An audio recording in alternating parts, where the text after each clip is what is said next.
Bueno, hoy voy a comentar una novela de Chris Kraus que se titula Amo a Dick.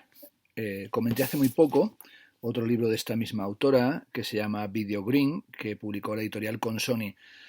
A raíz de leer este libro, Video Green, que es un libro de ensayos principalmente sobre la situación del arte en Los Ángeles, pues decidí meterme con la novela. El libro de Video Green me entusiasmó y había oído hablar mucho de la serie de televisión I Love Dick. Mi hija continuamente me insistía: papá, tienes que verla, te va a interesar mucho. Y también este verano, cuando me apunté a Netflix, que tampoco me ha servido para mucho porque no tengo tiempo apenas para ver series últimamente, pues me insistieron algunos amigos en la red, en Facebook, que la serie que tenía que ver, que seguro que me interesaba, era I Love Dick. No me puse con ello,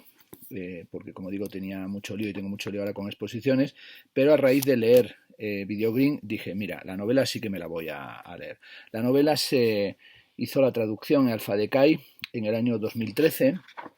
y es una novela que, por lo que he ido sabiendo, porque me he metido a escuchar conversaciones, entrevistas, he leído muchas reseñas sobre esta novela, y es una novela que se convirtió en un texto de culto, y desde su primera publicación en los años 90 conoció una reedición en Semiotext, la editorial de Sylvain Lotringer, y luego bueno, fue convirtiéndose cada vez más en un fenómeno editorial hasta que fue traducido por Alfa Decay. Voy a hacer en esta ocasión un comentario mucho más breve, en el que no tengo aquí evidentemente que estar explicando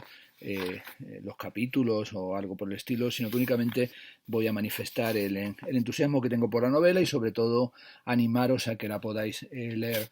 La edición que tengo aquí tiene un prólogo, un texto breve de Eileen Miles, escrito en el año 2006, y en este texto que se titula ¿Qué pasa con Chris? Dice que sobre todo Amo a Dick es un relevante estudio sobre la abyección femenina, y le recuerda a la exhortación de Carl Dreyer, que era la exhortación de usar el artificio para desnudar el artificio del artificio. Que esta reflexión sobre la abyección es en realidad en esta novela una vía que tiene Chris Kraus para escapar de su propio fracaso y de lo que la convierte en una suerte de performer del texto, y que en un momento en el que está en una tremenda encrucijada en su vida es capaz de tomar la fuerza para escribir y ofrecer este texto que para esta escritora Ellen Miles supone un ataque brillantísimo contra la cultura engreída, impermeable y vigilante, pero sobre todo es un texto fundamentalmente que nos enseña o que nos muestra cómo puede escribir una mujer, cómo puede escribir y seguir viviendo. Amo a Dick, dice en este prólogo, es uno de los libros más estimulantes del siglo pasado, y este libro viene a ser, como digo, como una suerte de performance en una exégesis absolutamente valiente que, según dice Ellen Miles, está escrito a coño descubierto. Amo a Dick, dice, es una suerte de farsa extática representada por una sociedad de verdugos, nos podemos preguntar eso. En cualquier caso, el máximo logro para esta escritora que prologa el libro de Chris Kraus es haber escrito un libro fundamentalmente filosófico que ha vuelto del revés la abyección femenina para proyectarla contra un hombre, y que sobre todo lo que hace Chris Kraus es mostrarnos la osadía de vivir la vida de una mujer, y termina el prólogo diciendo que cuando Amo a Dick vino al mundo también nació una nueva forma de vida femenina. Bueno, yo creo que tiene mucha razón con lo que dice en el prólogo, porque realmente es un libro fascinante, porque nos habla desde su condición de mujer, desmonta muchos tópicos sobre cómo tendría que ser la forma de hablar de la mujer, como una tonta atropellada, como alguien que tiene un sentimiento de culpa, de vergüenza, como alguien que tiene que ser releída o leída continuamente en clave narcisista. La primera parte del libro se titula Escenas de matrimonio, y arranca con algo que en realidad es un pretexto para todo lo que sucede en la novela, y es el encuentro entre Sylvain Lotringer, el esposo de Chris Kraus, la propia Chris Kraus, y un teórico que da clase, un profesor universitario que da clase en Los Ángeles, que se llama Dick, y una barra en la que no se dice exactamente cuál es su apellido. Bueno, todos los que se han aproximado al libro y todos los que han hablado de él, una de las cosas que han hecho, y es bastante significativo, es inmediatamente identificar a este Dick, que no es otro que Dick Hepdick, el famoso teórico que escribió el libro Subculture sobre la cultura del reggae y sobre el rastafarismo, y que es uno de los grandes exponentes de los estudios culturales de la escuela de Birmingham en la que él se graduó. Bueno, este Dick Hepdick efectivamente es profesor en Los Ángeles y ha escrito luego libros sobre la música del Caribe, y ha sido un ensayista que arrancó con mucha fuerza con el libro Subculture, pero que luego no ha ido publicando tanto y que en realidad su voz o sus interpretaciones han ido diluyéndose, aunque sigue teniendo un papel importante en el ámbito de lo académico. En cualquier caso, a nadie se le escapa tampoco que este Dick, este Amo a Dick, es en realidad una referencia a la polla, y es una referencia a una posición de masculinidad, y también es una visión de un tipo de intelectual, o es también un eje que le permite a Chris Kraus ir construyendo su escritura en referencia a ese sujeto, que es un sujeto que en realidad no devuelve las llamadas y que se presenta como una pantalla vacía sobre la que se van a proyectar todas las fantasías de Chris Kraus, pero también de Sylvain Lotringer. Esto arranca en diciembre del año 1994, se conocen, comparten una cena, y él con un coche Thunderbird descapotable, en él se montan Dick y Sylvain Lotringer, y Chris Kraus les persigue con su coche hasta la casa en la que vive en las afueras, en un espacio que es descrito como un espacio desértico, como alguien que se ha apartado de la gran ciudad, donde vive Dick Hepdick, y allí siguen bebiendo y siguen estableciendo una relación en la que Chris Kraus viene a decir que en ningún momento Dick pierde el contacto visual con ella, y Chris entiende que hay una relación de filtreo, o que hay una relación de interés que sobrepasa lo meramente intelectual, lo meramente académico. Dick Hepdick, o Dick para ser más exacto, esa noche pone un vídeo, una cinta que grabó como artista experimental, y parece ser que es una obra que Chris Kraus entiende como tremendamente naif y absolutamente mala, y dice en la página 21 que le gustan ciertos tipos de arte malo porque transparentan las esperanzas y los anhelos de aquel que lo hace. A partir de ahí comienza todo un ejercicio de lo que se califica en el libro como romanticismo abstracto. Sylvain y Chris vienen a concluir que se ha establecido una relación sexual en esa conversación, que se ha mantenido un alto estadio de intimidad, y que por medio de esa situación se puede establecer una deconstrucción, viene a decir, de la propia relación que han tenido, y Chris Kraus le dice a Sylvain Lotringer que para ella lo que han tenido Dick y ella en ese momento en el que se han encontrado, en esa noche, ha sido lo que ella llama un polvo conceptual. Bueno, a partir de esta idea de que se ha establecido un romanticismo abstracto o un polvo conceptual, y a partir también de una llamada que hace Dick Hepdick al matrimonio para hablar con ellos, y que le deja a Chris absolutamente descolocada, y no es capaz de decir nada por el teléfono, se pone a sudar y queda absolutamente alterada por la llamada que recibe, que no es nada. Inician un proyecto que ellos mismos entienden que tiene algo de perverso. Lo que tiene de perverso es que el 9 de diciembre de 1994 comienzan a escribir una serie de atropelladas cartas de amor, la primera de las cuales es significativo, la escribe Sylvain Lotringer con el encabezamiento de querido Dick, y termina diciendo: quiero hablarte de la velada en tu casa, tuve la sensación de que en cierto modo te conocía y que podíamos estar juntos sin dejar de ser tal como somos, pero ya empieza a sonar como la tontita cuya voz sin quererlo oímos esa noche en tu contestador. Bueno, resulta que cuando van a casa de Dick, él presiona el contestador para ver qué mensajes tiene y tiene un mensaje de una mujer con una serie de comentarios que revelan que han tenido un contacto y que algo tal vez no ha funcionado bien. Lo curioso es que en esta carta, la primera de esta novela, que en su primera parte es una novela epistolar, es un conjunto de cartas que recuerdan a la closa, a las relaciones peligrosas, lo que sí vemos aquí es como Sylvain Lothinger toma el papel, toma el puesto de su propia mujer y manda esta carta hasta el fin del mundo, esto es hasta ante los Valley, donde vive Dick, para hablar del papel suyo en el que no quiere sonar como una tontita o como una mujer enamorada en la forma de la tontita arrebatada, cuando en realidad se trata de un hombre que está ocupando el lugar de su mujer. La segunda carta es ya, sí, una extensa carta de Chris Kraus, en la que ella habla de cómo está embobada de la desesperación y cómo está flaqueando y cómo ha entrado en un romanticismo abstracto, y le pregunta a Dick si quiere jugar a lo que ella propone, que sería una suerte de romance ficticio que la está haciendo enfermar, y sobre todo en lo que ella llama una exégesis de la ridícula atropellada, que es lo que Silberg ha venido a plantear en su primera carta, y cómo ella desde el principio señala que todo lo que le está sucediendo es algo que sucede de verdad, y cómo hay un sexo de una intensidad compleja que podría surgir a través de estas cartas, de este romanticismo abstracto. Comienzan desde ese momento, desde el 9 de diciembre, a escribir una cantidad increíble de cartas que a Chris Kraus le enseñan que hay algo más allá, que hay una forma de hablar a través de estas cartas y que se puede hablar de una encrucijada y de una crisis, y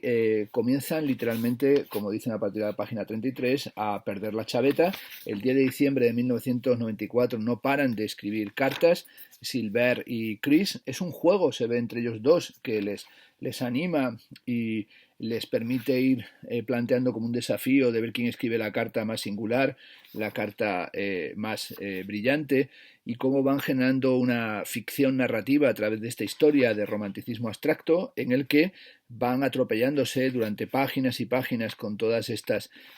cartas en las que están esperando una respuesta de Dick, pero en realidad todas estas cartas ni siquiera las han mandado, sino que las van conservando y van entrando en un delirio compulsivo interpretativo, en el que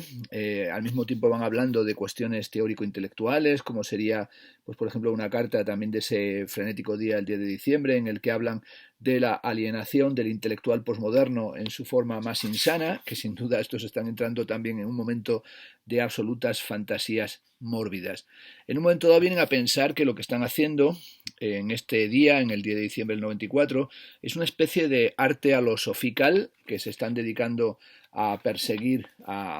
como hacía Sofical a un desconocido, o también perseguirse a ellos mismos, solo que lo están haciendo de una forma mucho más histérica, mucho más visceral frente a Sofical, que lo hace de una forma, son persecuciones, podríamos decir, paradójicamente distanciadas. Lo que ellos están haciendo es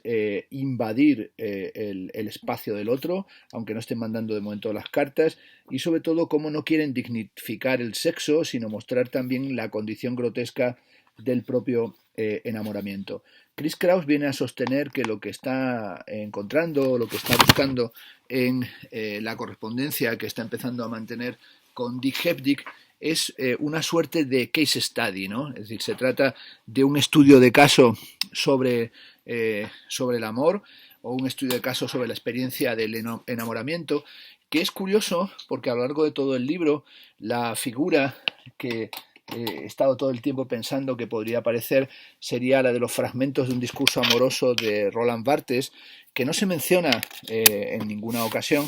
pero en la que evidentemente lo que le está sucediendo a Sylvain Lothinger o a Chris Kraus es que se están situando en aquel lugar del átopos, es decir, en aquel lugar sin lugar, del que está esperando una llamada que nunca se produce, y tal vez en algún momento se podría hacer una lectura del libro de Chris Kraus junto a los fragmentos de un discurso amoroso para ver cómo hay una cierta sintonía entre el tipo de romanticismo abstracto o el polvo conceptual o la deconstrucción del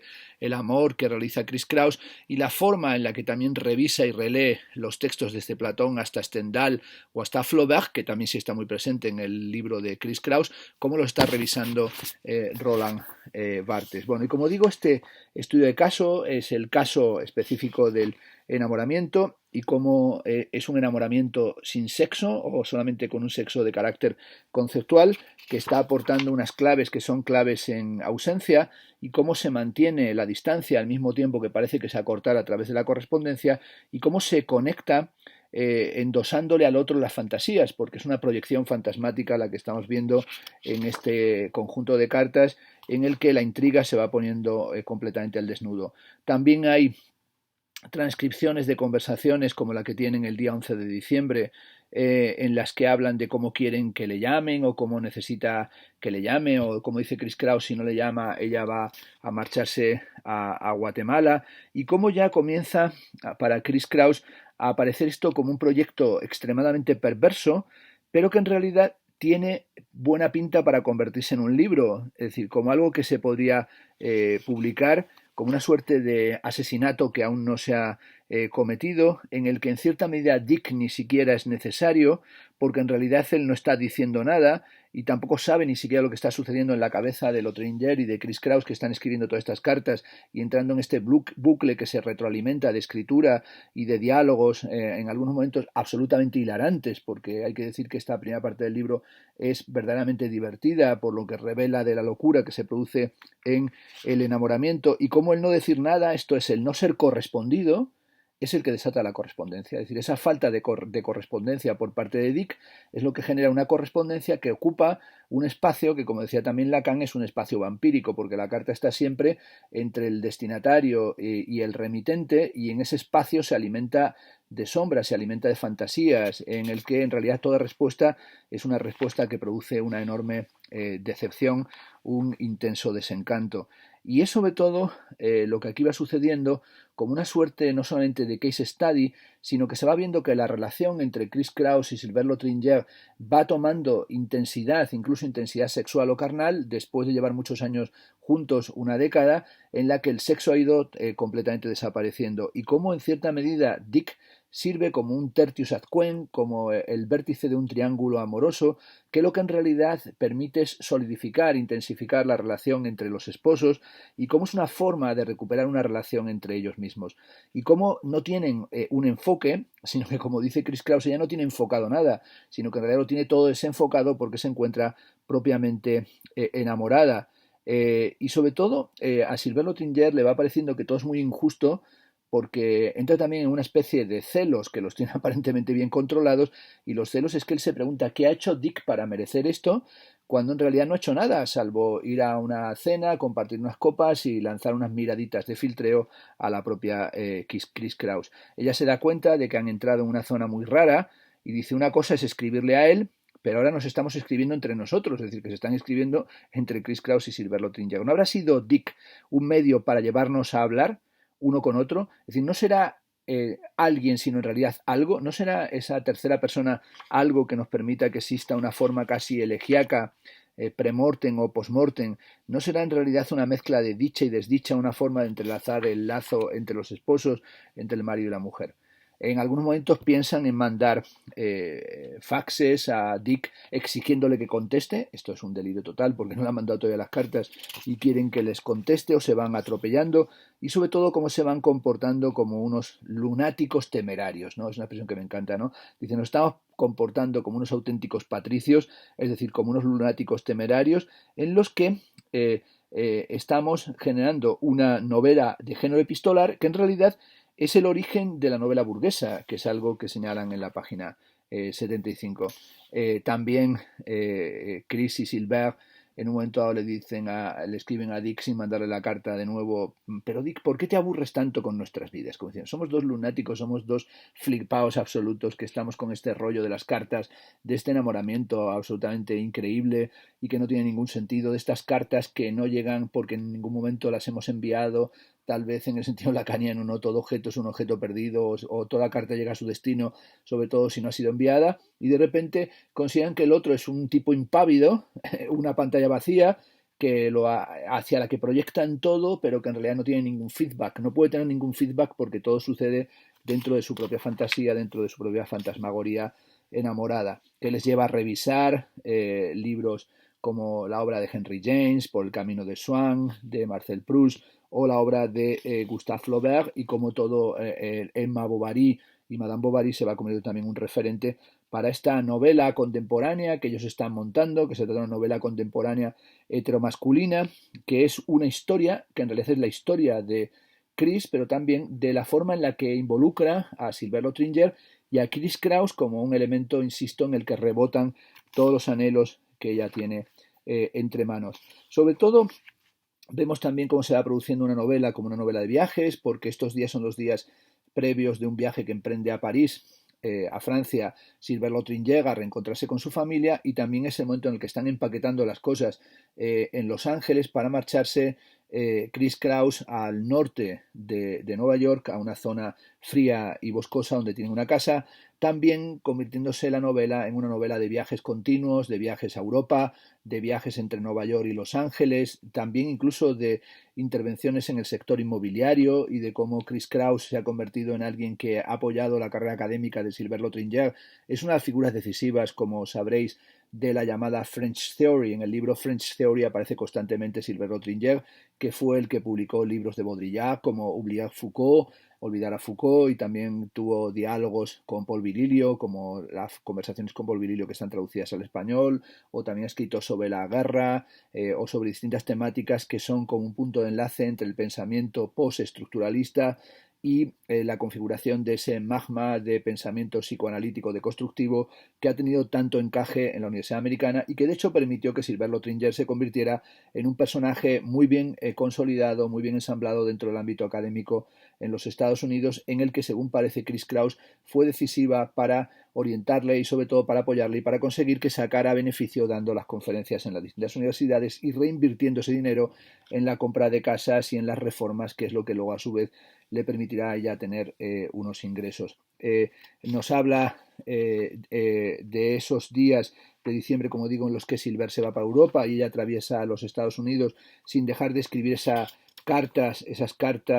a Dick, que no le envía, en una suerte de caída libre, que considera ella como una caída libre en el sentido de Paul Virilio, y cómo todo ese atravesar los Estados Unidos, esa travesía a través de América se convierte también en una forma de mantener el contacto con Dick, ir estableciendo un relato en el que continuamente aparece también lo que ha sido la experiencia como directora de cine experimental de la propia Chris Kraus, una película que tiene entre manos que se llama Gravedad y Gracia, que evidentemente surge del libro Gravedad y Gracia de Simone Weil, y como es una novela que ha sido rechazada de todo tipo de festivales y a su vez hay una serie de problemas de montaje, de edición, de postproducción, en el que la película parece que nunca se va a terminar, pero también el fracaso que ella tiene como videoartista, como creadora de piezas de cine experimental, que se va convirtiendo en otra temática, igual que la soledad en la que vive en ese pueblo a las afueras en el norte de los Estados Unidos, y como allí rodeada de bosques, de frío, incluso un día en el que sale a pasear se pierde y casi se congela en medio de la nada nevada, cómo eso le va generando también una meditación en la que progresivamente va generando una introspección, reflexionando sobre las condiciones de su propia vida, pero también la relación que va estrechando con Dick en la distancia, pero también cómo va introduciendo elementos de carácter filosófico, artístico, estético, como por ejemplo cuando retoma la frase que David Ratier dijo sobre Arnold Schoenberg, cuando Schoenberg dijo que la forma es todo lo que hay dentro del sentimiento puro. Bueno, hay continuamente análisis de situaciones académicas, de conversaciones donde se pasa a hablar de Durkheim y de la teoría del don de Marcel Mauss, a fiestas de carácter académico, a la tristeza que continuamente va sintiendo en esta primera parte y la sensación de no poder conectar con Dick que tiene Chris Kraus, también con la rememoración de su experiencia como bailarina de striptease en los clubs, y cómo también se encuentra con Sylvain Lotringer y cómo era el filósofo perverso de Nueva York, asiduo al Math Club, y cómo ella se convirtió en alguien que a través de experiencias y de contactos con él de carácter sadomasoquista fue convirtiéndose en alguien que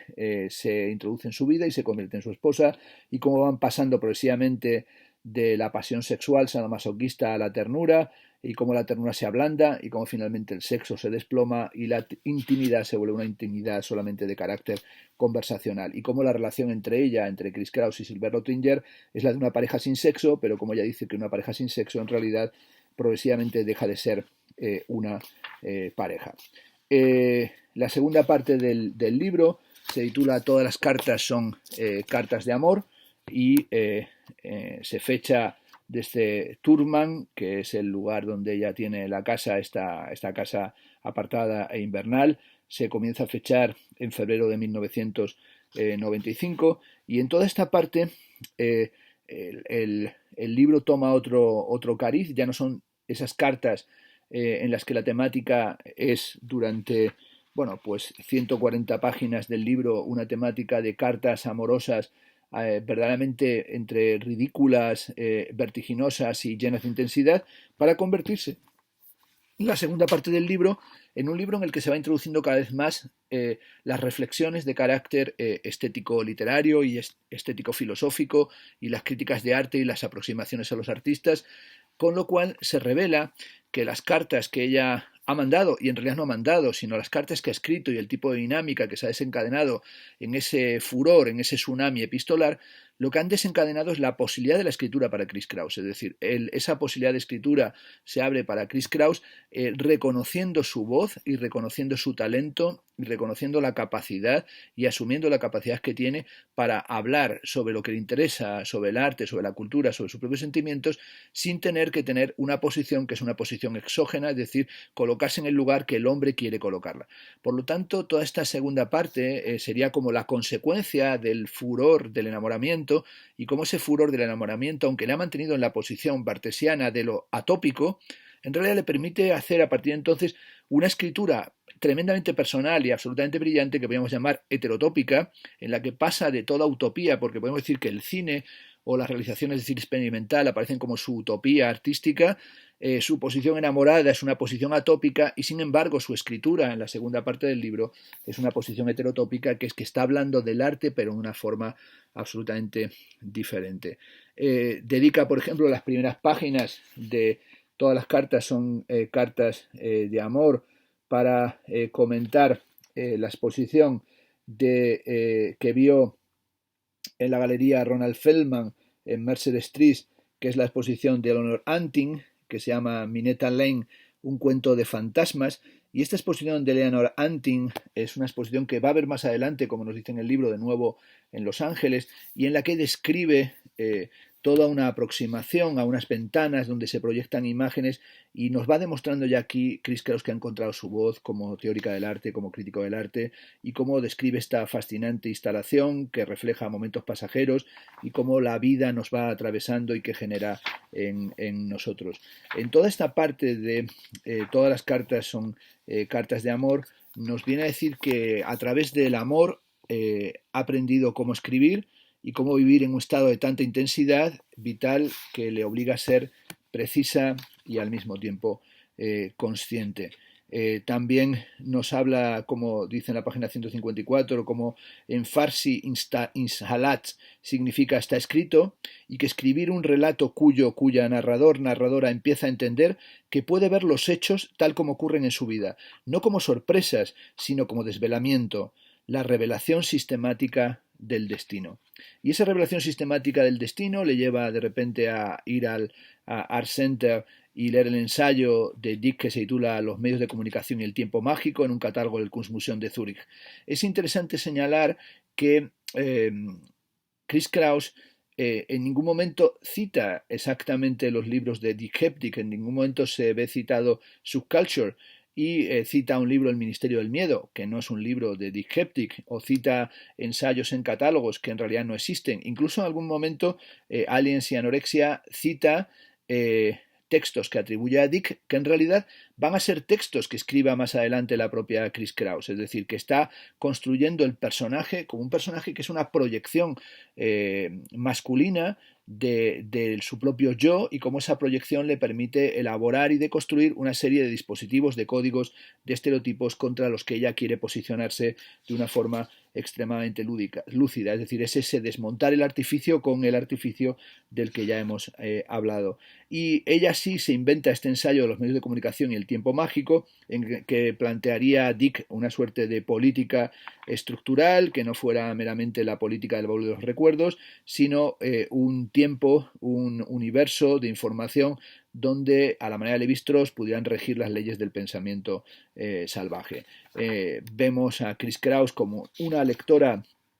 furibunda que dice que cuando entra en una biblioteca se pone a temblar sencillamente de pasión, y cómo ha ido creando un género que ella llama el género de la fenomenología de la chica solitaria, que es un género del que también se está riendo, y cómo está buscando ese sí mismo, que no es un punto fijo, sino que es un mapa en movimiento, que es el propio proceso del libro que tenemos entre las manos. Nos habla también de cómo anticipa el encuentro sexual, el encuentro erótico real con Dick, y cómo va al encuentro a su casa, y sobre todo cómo hay que escribir en un tiempo real que tiene que ser revisado, y cómo también el libro de Simone Weil y la película de Gravedad y Gracia se va convirtiendo en un referente para todo lo que sucede en esta parte del libro en el que se produce la aproximación, entre comillas, real entre Chris y Dick, y cómo Dick siempre habla del primer encuentro que tuvieron como una velada simpática, pero no particularmente íntima ni notable, es decir, que le quita toda intensidad a lo que para ellos, para Silver y para Lotte Ginger y para Chris Kraus, ha sido algo como fundamental. Y también nos cuenta cómo va hacia la casa de Dick finalmente al encuentro de él, y cómo va vestida con unos vaqueros y con una torera de cuero, y cómo va vestida para tener, ya anticipando la relación sexual que va a tener con él. Y es también muy cómico, como dice que le entran ganas de hacer pipí, y cómo tiene que hacerlo en una carretera dentro de un vaso de plástico, y cómo todo lo que es esa fantasía erótica se va convirtiendo también en una cosa que va volviéndose extraña, anómala y completamente ridícula. También en esta parte nos va a dedicar a un análisis importante a lo que serían las posiciones feministas en el arte, las posiciones de Judith Chicago, pero también todas las reflexiones sobre el performance feminista y cómo han sido evaluadas algunas artistas en relación con el punto de su sexualidad y con el posicionamiento desde el que han venido a expresarse, desde el que han venido a hablar. Se narra el encuentro, cómo tienen ese encuentro en su casa, y cómo esas cartas han sido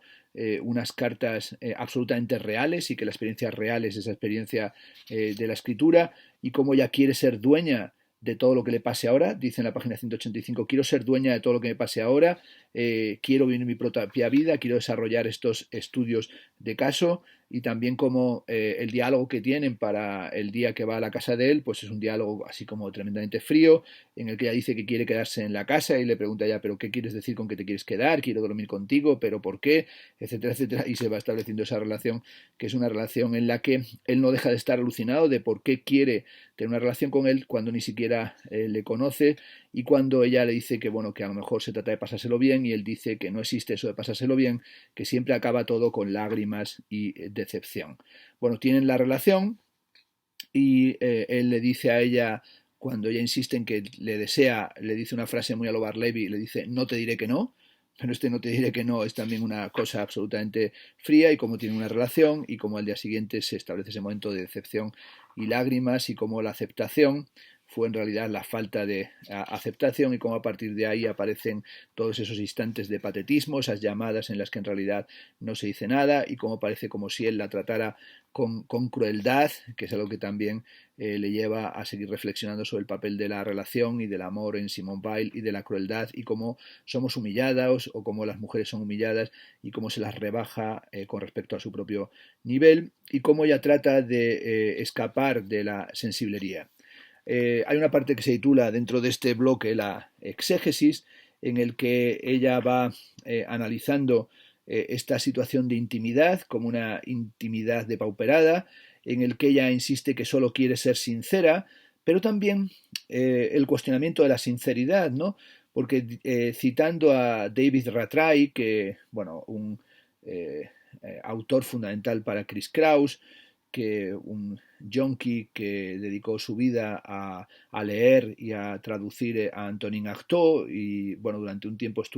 fue a la biblioteca de París, a la Biblioteca Nacional de París, y siguiendo el registro de los libros que había sacado Antonin Artaud durante un año, leyó todos los libros que había leído Antonin Artaud para convertirse no tanto en el traductor de Artaud, sino convertirse él mismo en Antonin Artaud, un Antonin Artaud contemporáneo, y cita de David Rattray, de una entrevista, lo siguiente: todo avance que haga alguien hacia la sinceridad entraña no solo autoconocimiento, sino conocimiento de lo que otros no ven. Ser real y absolutamente sincero es ser casi profético, volcar la cesta de los huevos. Bueno, esto es una cuestión interesante que no vamos a desarrollar ahora sobre qué sería la sinceridad o cómo trabajó mi hija la nueva sinceridad, es decir, qué sería la estética en el sentido de Foster Wallace de la nueva sinceridad. Y añade Chris Kraus: a fin de cuentas, la cesta de los huevos es una serie inacabable de comidas indigestas, compromisos sociales inútiles, probablemente indignos de ser honrados, y fútiles conversaciones y gestos sin sentido, todo para acabar muriendo abandonado, tratado como basura por individuos de bata blanca, no más civilizados que los encargados de recoger la basura. Eso es para mí la cesta de los huevos. Esta es una cita de David Rattray que estaba transcribiendo Chris Kraus, y nos habla en realidad de esa humillación y de esa volcar la cesta de los huevos que para ella está asociada también a su juventud, ¿no? Cuando dice que después de tomarse unos cualudes follaba con cualquier cortesano del mundo del arte, que luego simulaba que nunca había pasado nada, o chupaban pollas en el lavabo del Mass Kansas City para conseguir cocaína gratis, ¿no? Bueno, nos habla evidentemente también de ese mundo del uso de las mujeres, y eso le lleva a escribir una de las partes más hermosas del libro, que es la parte que dedica al descubrimiento de la obra de Hannah Wilke, y cómo el descubrimiento de la obra de Hannah Wilke, que fue durante años compañera de Claes Oldenburg, y ese trabajo sobre su cuerpo y sobre la sexualidad, con esos chicles que convertía en coños, se va a convertir, digamos, en algo que analice a fondo, como también el análisis que hace de la obra de Hugo Ball y también de el papel de las mujeres en el contexto del dadaísmo, y de esa sensación de una falta de lugar, bueno, no una sensación, una realidad, una falta de lugar de las mujeres dentro del contexto de lo patriarcal y de lo masculino, y también el papel de las mujeres dentro de las fantasías sadomasoquistas, que es la forma en la que ella conoció precisamente a Sylvain Lotringer. Aparecen un montón ya en esta segunda parte del libro de figuras del mundo del arte como David Salle, o teóricos como Umberto Eco, con los que coinciden fiestas, o Louis Bourgeois, en los que nos habla de cómo Louis Bourgeois dice la frase de lo que hace un artista es la capacidad de sublimar, o también como Louis Bourgeois le regaló un vestido recto de lana de color calabaza que ella había usado Louis Bourgeois cuando acompañó a Robert Rauschenberg en su primera exposición en la calle 10 Este, y también toda esa idea de si podemos ser sinceros en una época de complejidad como la presente, analizando el dilema de la chica guapa en el sentido lacaniano, y cómo en realidad las experiencias vividas como rifts, como fragmentación contemporánea, nos llevan en la clave de Donna Haraway a convertirnos irremediablemente en cyborgs. También analiza en esta parte las cartas de Jane Bowles en relación con su marido Paul Bowles, y cómo para él parece que todo fuera fácil y en realidad para la mujer todo se analiza desde el punto de vista de lo femenino, de lo histérico, de lo marginal, de la locura. Tiene luego un capítulo, bueno, también brillantísimo, que se titula Arte de Judíos, y está dedicado a analizar la exposición de Kittaj en el Metropolitan Museum y analizar algunos de los cuadros, y aquí nos demuestra Chris Kraus que es una de las mejores escritoras de arte contemporáneo de los últimos años, que tiene una perspectiva brillantísima y que es capaz de hacerlo de una forma narrativa pero también analítica verdaderamente intensa. A medida que va interpretando la obra de Kittaj, va analizando también qué relación tienen los judíos con las imágenes y también su propia condición de una mujer judía que tardó años en reconocerse como judía y que fue ya cuando estaba por encima de los 18 años cuando empezó a asumir su condición de judía y cómo ha sido cuestionada la obra de Kitag como alguien que no tendría que ser interpretado por él mismo y cómo él se resiste a la interpretación y cuál es el lugar desde el que habla y cómo en realidad para ella, o a lo mejor también para Kitag, escribir es salvar la vida y también escribir y pintar es encontrar una forma de salvar la vida. En todo esto analiza, por ejemplo, los cuadros, el cuadro de Kitag sobre Walter Benjamin, que son páginas excelentes, analiza la dimensión del judío como un cosmopolita sin raíces y cómo ser mujer significa estar atrapada en lo puramente psicológico y cómo ella está colocada en ese lugar de Emma Bovary en el que Flaubert escribe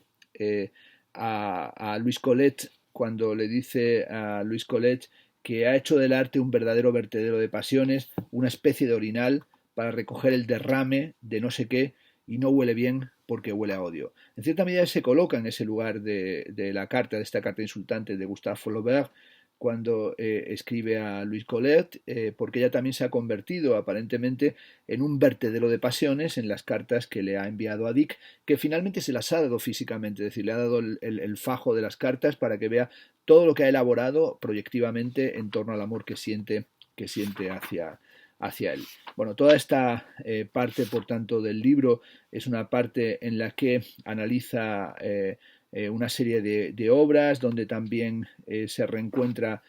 con Sylvain Lotringier, donde puede hablar de cómo está escribiendo en los bordes de los libros de Philip K. Dick, de Anne Rowan, de Marcel Proust, de Eileen Miles, que es la que hace el prólogo, de hecho, de este libro ya en el siglo XXI, de Alice Notley, y cómo va creando una escritura a partir de lo que va leyendo en otros, y cómo lo que está mostrando es la condición de vulnerabilidad, pero aceptar sobre todo esa condición vulnerable que alimenta la escritura y cómo esa vulnerabilidad puede ser reinterpretada o asumida de forma filosófica.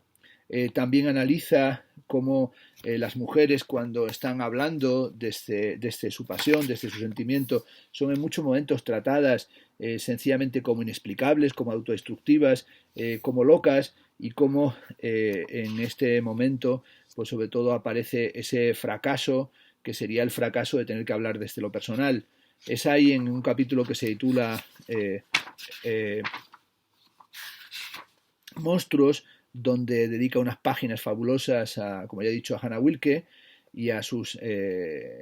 obras y a sus textos, y sobre todo cómo ella formuló la siguiente pregunta: si las mujeres hemos fracasado en hacer arte universal, ¿por qué estamos atrapadas? Porque estamos atrapadas en lo personal, ¿por qué no universalizar lo personal y hacerlo tema de nuestro arte? Hay que emmugrecerse, pensaba a mediados de los años 70 Hannah Wilke,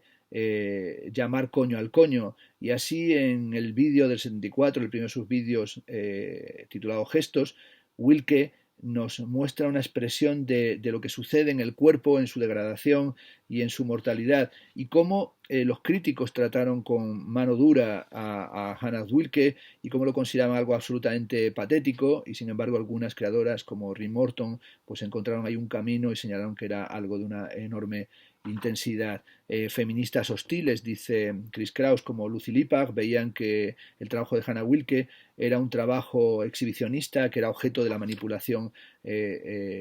patriarcal, y sin embargo Hannah Wilke lo que hizo fue cuestionar los roles del artista, por ejemplo su serie del retrato del artista como objeto, en su famoso cartel Marxismo y Arte, en el que lleva la camisa abierta y en la que habla señalando que hay que tener cuidado con el feminismo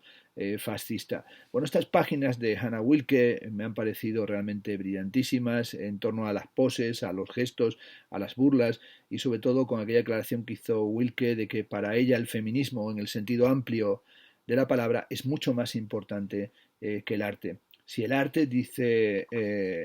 Chris Kraus, es un proyecto sismográfico, y esto yo es algo que comparto, el arte es un sismograma del pensamiento, el arte es un sismograma de lo que acontece, es una idea también de Theodor Adorno. Si el arte es un proyecto sismográfico, vuelvo a la cita de Chris Kraus, cuando el proyecto choca con el fracaso, también debe hacer del fracaso un tema.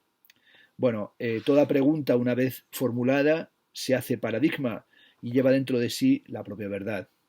La Suma es un texto en el que habla de cómo ella toma ácido y de las imágenes vuelve a tomar ácido después de 20 años y cómo esas imágenes de ácido se vuelven imágenes inacabables y le lleva a escribir una parte muy brillante sobre el papel de la esquizofrenia o sobre qué es la esquizofrenia y cómo aparece, por ejemplo, en la interpretación de la esquizofrenia de Silvano Arietti, pero también la esquizofrenia en Lacan, la esquizofrenia en William Burroughs y también cómo lo analizan, evidentemente, Deleuze y Guattari en Antiedipo, Capitalismo y Esquizofrenia. Nos habla también de la relación que ella ha tenido con Félix Guattari, gran amigo de Sylvain Lotringer, y cómo en una cena en el loft de Félix Guattari con Tony Negri, y con un amigo, con otro colega de Félix Guattari, querían hacer un debate, una mesa redonda, que tendría que ser una mesa redonda para la radio-televisión francesa, y querían invitar también al dramaturgo Heiner Miller, y cómo de repente se le ocurrió a Chris Kraus sugerir que por qué no invitaban a Christa Wolf, y se encontró con la respuesta alucinante de Tony Negri cuando dijo que Christa Wolf no es una intelectual. Dice, de golpe tomé conciencia de lo que sucedía y lo que pasaba en el lugar en el que me encontraba. Es decir, cómo estaba rodeado de todos esos misóginos y de esos machistas que en ningún momento estaban dispuestos a dar ningún espacio a una mujer para que pudiera intervenir en pie de igualdad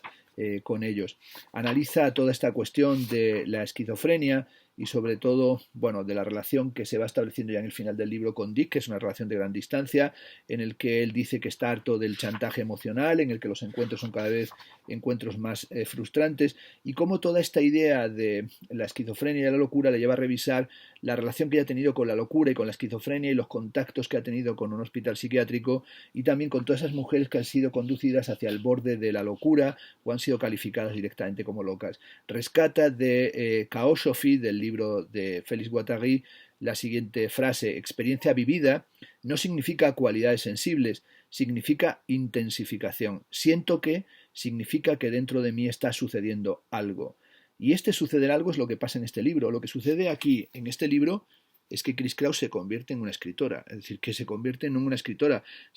consigue una voz propia y consigue una voz propia de la máxima intensidad. Es la primera vez en mi vida, le dirá Dick en la página 286, que me persiguen.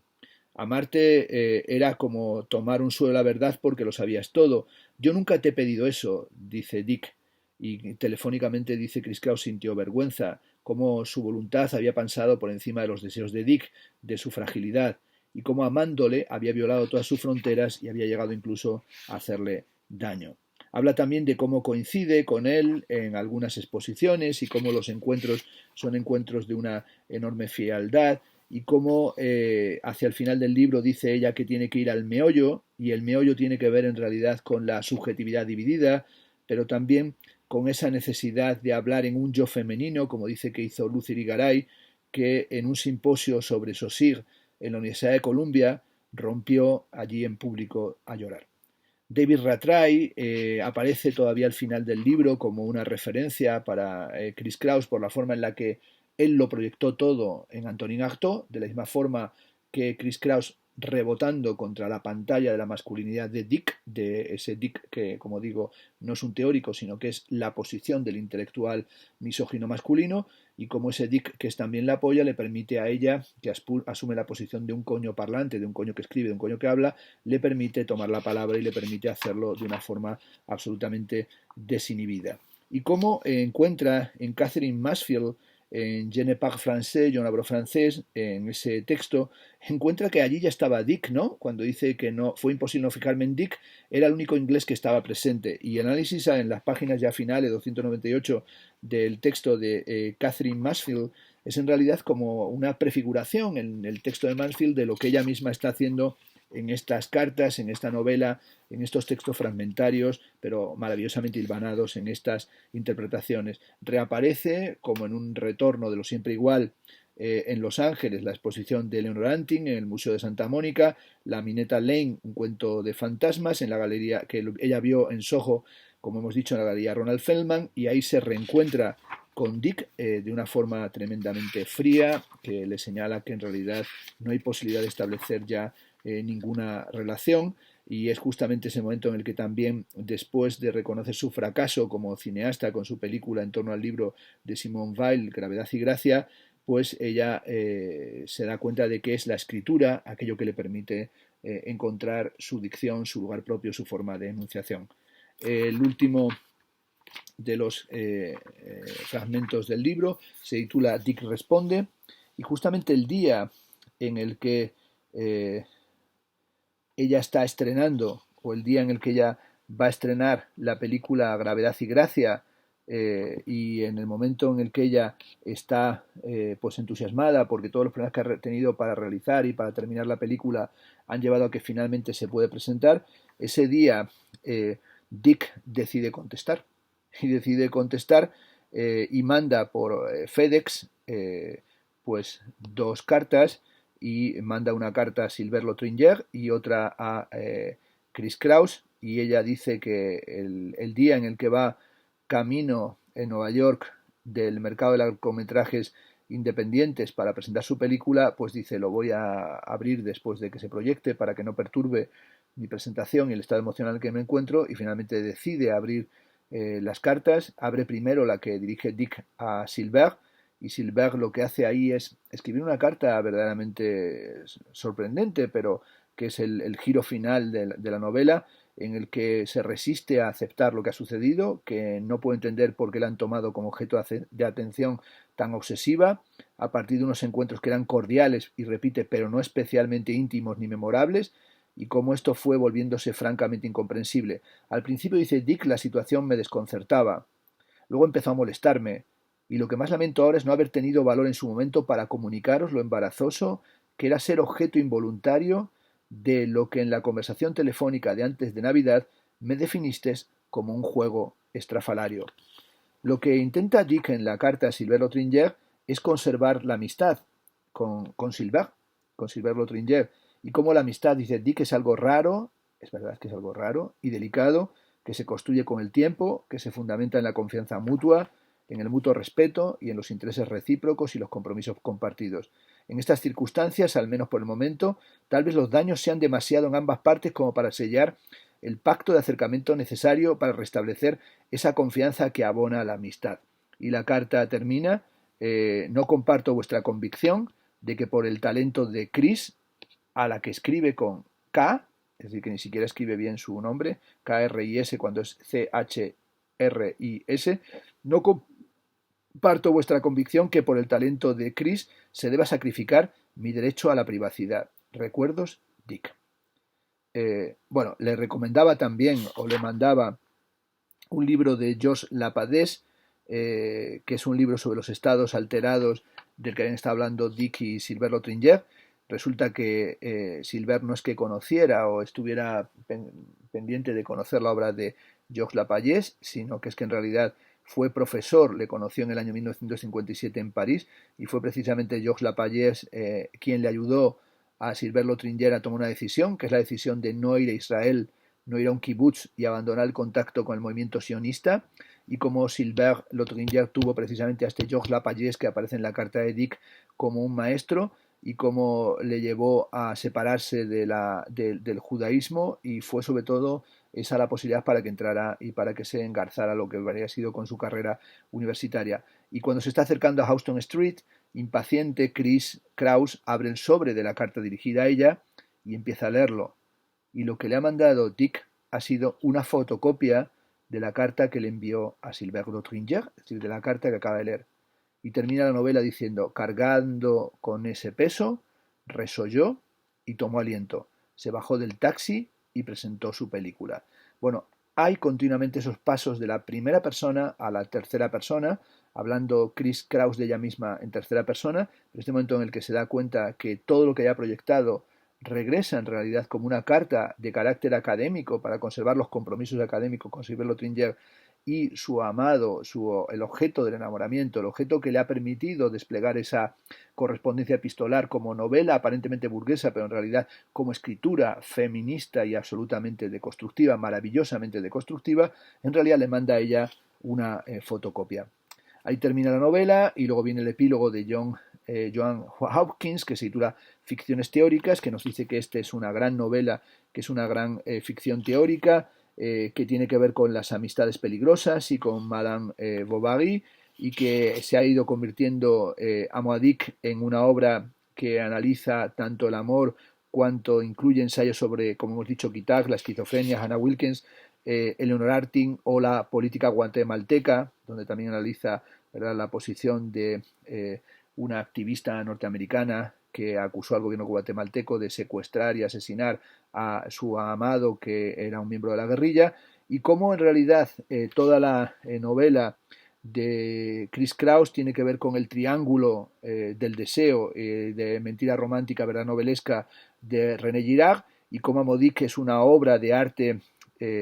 verdaderamente compleja, es un objeto de intercambio, y cómo tiene que ver con esa noción de experiencia vivida que se cita en la página 286, y cómo en cierta medida Deleuze y Guattari guían todo el proceso, y cómo hay, según este epílogo que escribe Joan Hawkins, un hilo subterráneo que sería un proyecto en el que se pasa del simulacro baudrillardiano a la experiencia vivida o a la intensidad de la experiencia, a la reterritorialización, a la rematerialización de la experiencia, como aparece en el esquizoanálisis de Leuciano o de Guattari, y como todos los objetos y los objetivos de Silbert, Lothringer y de Chris son ficcionalizar la vida para sobrepasar la realidad. También analiza en este epílogo la cuestión de si el protagonista o el referente de la novela es Dick Heptic, y cómo la revista New York desde el principio señaló que era este Dick Heptic, y cómo había rumores de que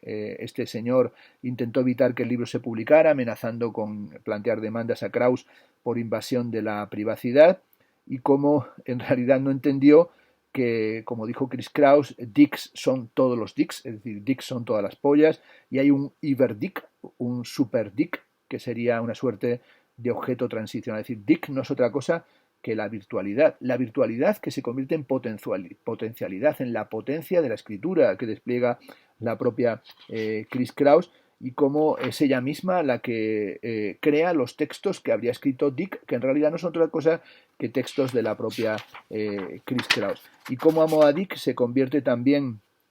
en una pieza de arte y de crítica de arte, como se ve en los fragmentos de arte de judíos sobre Kitaik, o las reflexiones sobre Hannah Wilken o sobre Eleanor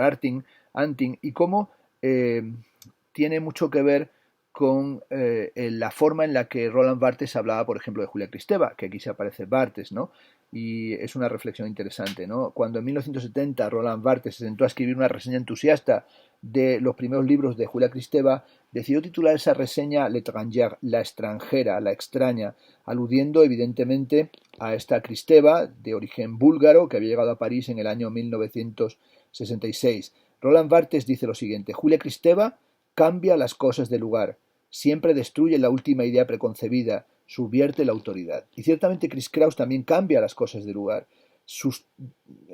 vierte la autoridad y destruye las ideas preconcebidas. Amo a Dick, sin duda, es una de las grandes novelas, en mi opinión, de las últimas décadas. Una novela absolutamente apasionante, divertida, de una lucidez en algunos momentos pasmosa, que nos saca fuera de quicio, pero también nos obliga a replantearnos los pensamientos, que mezcla con una destreza increíble lo personal y lo político, haciéndonos pasar a veces malos ratos. A veces parece arte malo, como el que ella vio cuando vio el vídeo de Dick, pero también convierte ese ridículo, esa debilidad, lo convierte en una potencia que nos lleva a cuestionarnos el lugar desde el que hablamos. Y también hay que decir que es un libro tremendamente humorístico, y sobre todo es un libro que cuando uno termina de leer le entran ganas de adquirir, de comprar otros libros de Chris Kraus para seguir leyendo. Por tanto, Chris Kraus, I Love Dick, Amo a Dick, como el libro que recomendaba, en el que decía que sería breve, pero al final ha durado 58 minutos.